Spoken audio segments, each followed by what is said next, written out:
Hey, where you going, huh? Where you going? You forgot the briefcase! You forgot the briefcase!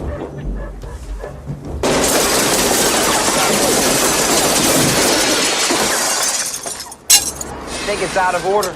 Major layoffs aren't coming. They're already here. And mark my words, this isn't just going to reshape the economy. It's going to reshape identity. Because when a man loses his work, he loses more than a paycheck. He loses the thing society anchors his worth to. Falling Down came out in 1993, but it wasn't just a movie about a man snapping. It was a warning, a story about a man losing everything that made him feel like a man. His family, his purpose, his usefulness, and finally, his place in society.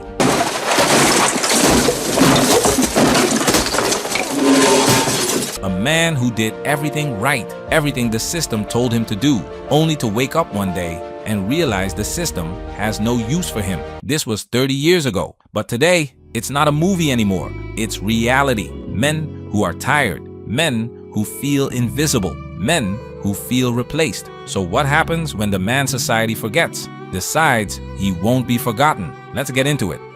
Shout out to Mr. AC for his PayPal donation and movie breakdown request. Appreciate you, brother. Salute. Quick note, to give you the best experience without copyright interruptions, our full uncut content is available on Patreon. So if you enjoy our content and want the full experience, support us on Patreon. Patreon gang, salute. Spoiler alert! This video contains spoilers, so you've been warned. Ain't that a man?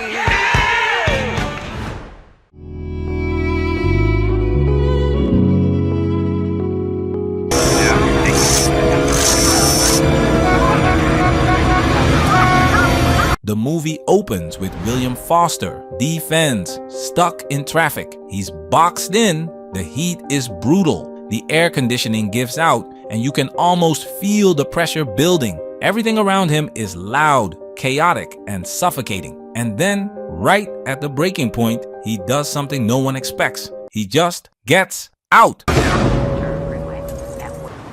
Hey! Where do you think you're going? Going home. That line is the key to the whole film, because the moment Foster steps out of that car, he isn't just leaving traffic. He's leaving the system, the routine, the rules, the invisible script that tells people how they're supposed to move, act, and exist. Traffic is the perfect metaphor.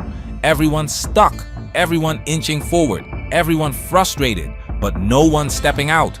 Foster becomes the man who refuses to sit there and take it. He chooses his own path, and in his mind, that path leads home, back to his family, back to meaning, back to the life he lost. But here's the twist. What happens when the road home is still traffic, just not the kind that's traveled by car?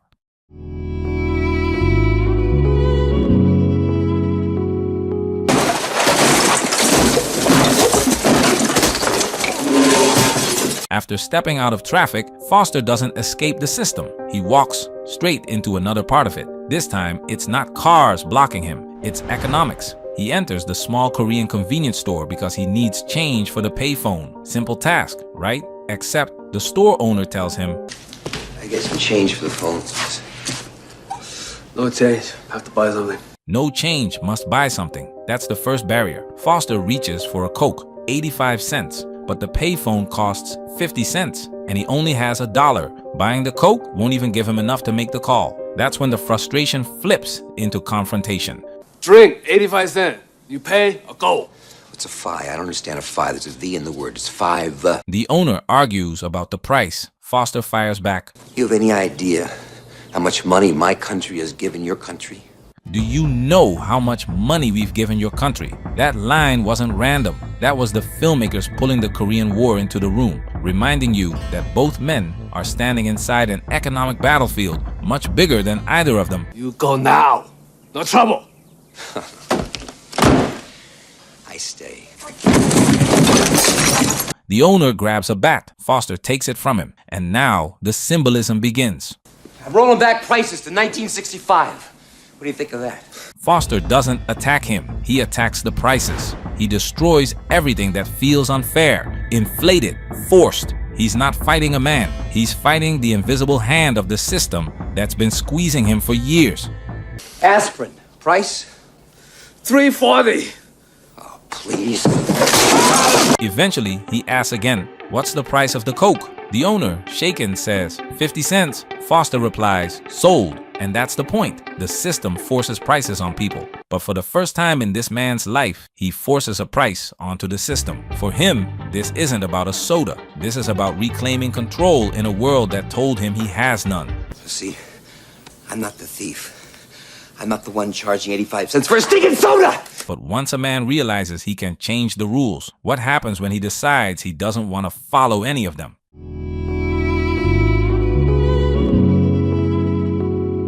Here's my briefcase! Briefcase, huh?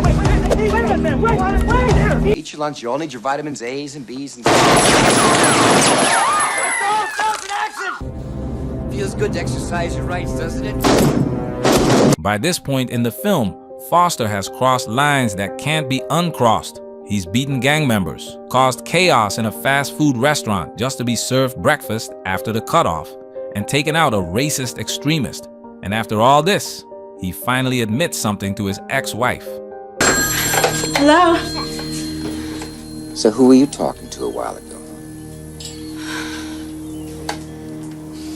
You're just trying to scare me. Am I succeeding? No, you're not succeeding. So you just might as well stop it, okay? And you're not scaring me out of my own house. And you're not coming here. Oh, but I am. Yeah, I'm on my way. You can count on that. Past the point of no return, Beth. Do you know when that is? That's the point in a journey where it's longer to go back to the beginning than it is to continue to the end. This line matters because it acknowledges a brutal truth. The system will let you suffer quietly, but it will not let you rebel loudly. You can comply, you can struggle, you can drown silently, but the moment you push back, even a little, you become a problem the system is designed to eliminate. Foster knows that at this point, he's looking at life in prison.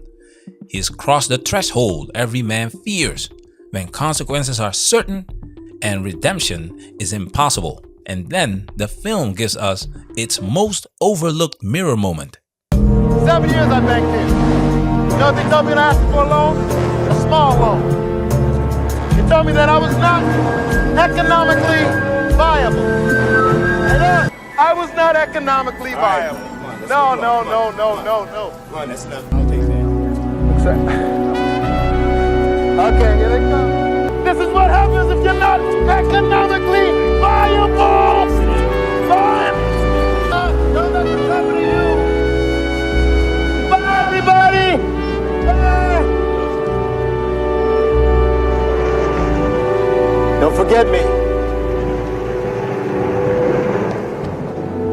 This isn't a random character. This is Foster in another body. Same uniform, same collapse, same fate. Both men worked for years. Both gave everything the system demanded. And both were thrown away the second they weren't profitable, not economically viable. That phrase is the dagger, because in this society, a man who can't provide isn't just unemployed, he becomes invisible. I lost my job.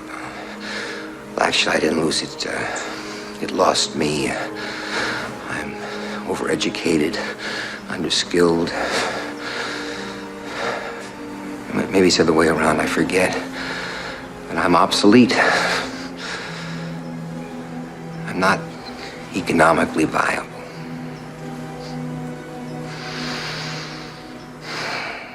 I can't even support my own kid. That's the breaking point.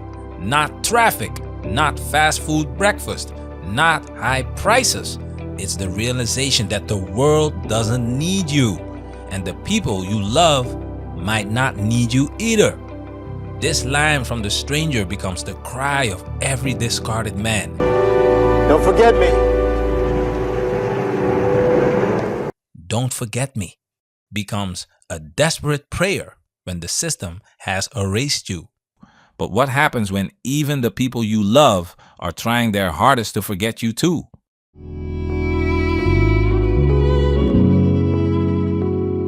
You have a restraining order against your husband?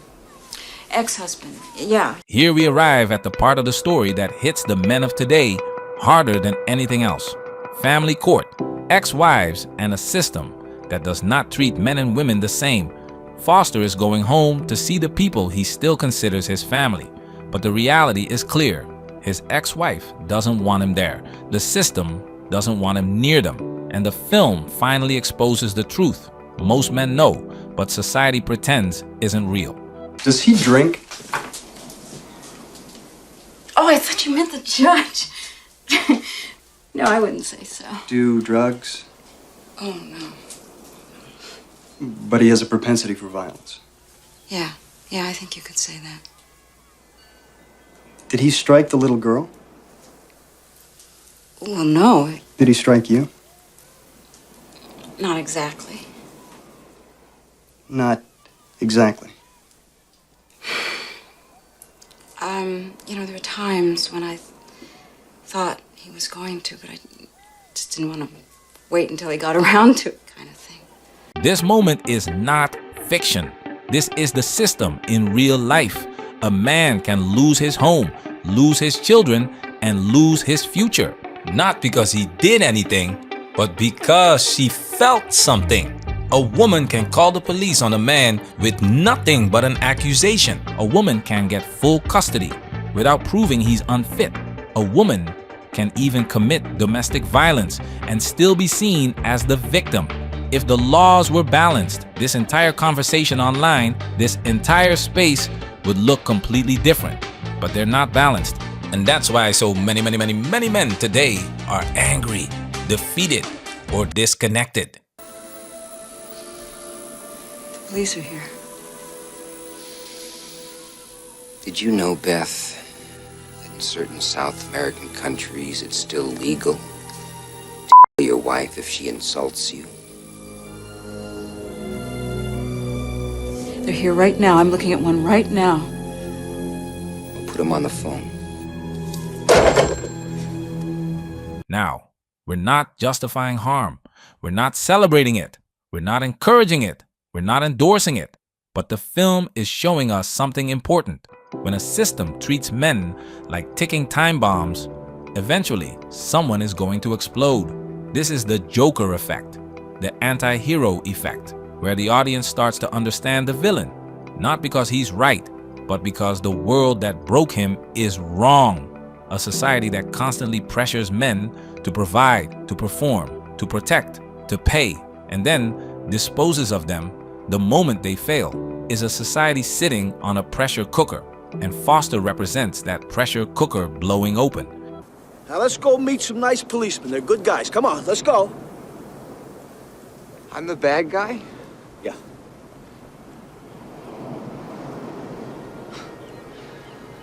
How'd that happen? I did everything they told me to. This scene hits harder than anything else. A man who spent his whole life doing what he was told is now wondering if he's the villain. It echoes the classic line, you either die a hero or you live long enough to see yourself become the villain. But this film flips that. Because today, we may be living in a time where the so-called villain has lived long enough to expose the system and show that maybe he wasn't the villain at all.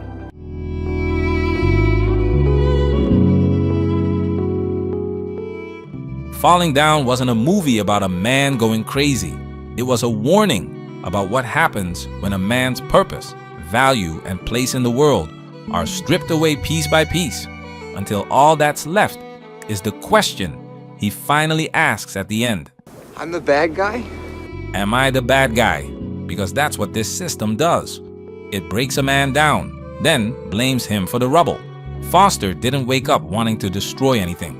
He woke up wanting to matter, to be respected, to be needed, to be a father, to be a provider, to simply exist in a world that keeps telling him, you're not economically viable, you're replaceable, you're dangerous, you're the villain.